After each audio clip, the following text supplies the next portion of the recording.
Welcome to My Utmost for His Highest for March 17th. The servant's primary goal. Let's look at 2 Corinthians 5, verse 9. 2 Corinthians 5, I'm going to start with verse 6. Therefore, we are always confident and know that as long as we are at home in the body, we are away from the Lord. We live by faith, not by sight. We are confident, I say, and would prefer to be away from the body and at home with the Lord. So we make it our goal to please Him, whether we are at home in the body or away from it. The servant's goal. We make it our aim.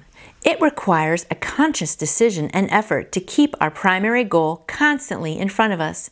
It means holding ourselves to the highest priority year in and year out.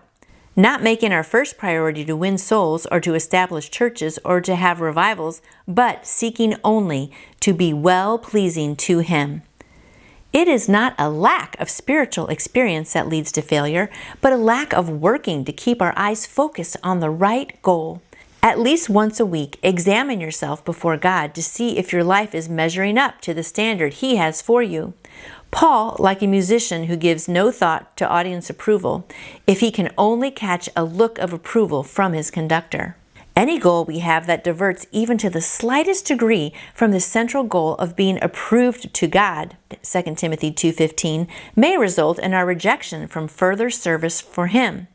When you discern where the goal leads, you will understand why it is so necessary to keep looking on to Jesus, Hebrews 12, verse 2. Paul spoke of the importance of controlling his own body so that it would not take him in the wrong direction. He said, I discipline my body and bring it into subjection, lest I myself should become disqualified. 1 Corinthians 9:27. I must learn to relate everything to the primary goal, maintaining it without interruption.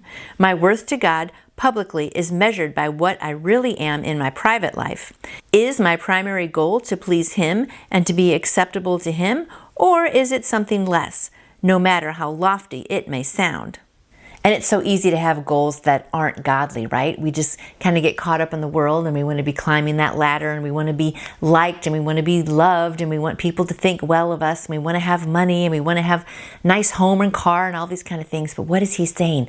We just have one goal. We need to keep our eyes focused on Jesus. That is the main goal.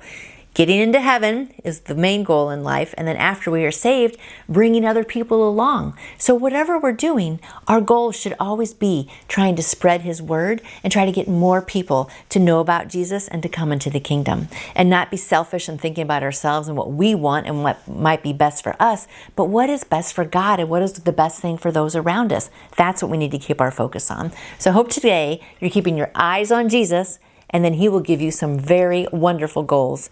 Right? And we hope to see you back here tomorrow.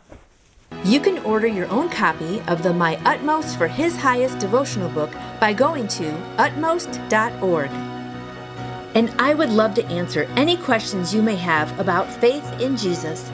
Just email me through my website, nancyjoytoyou.com. And I hope you go out and shine for Him today. See you tomorrow.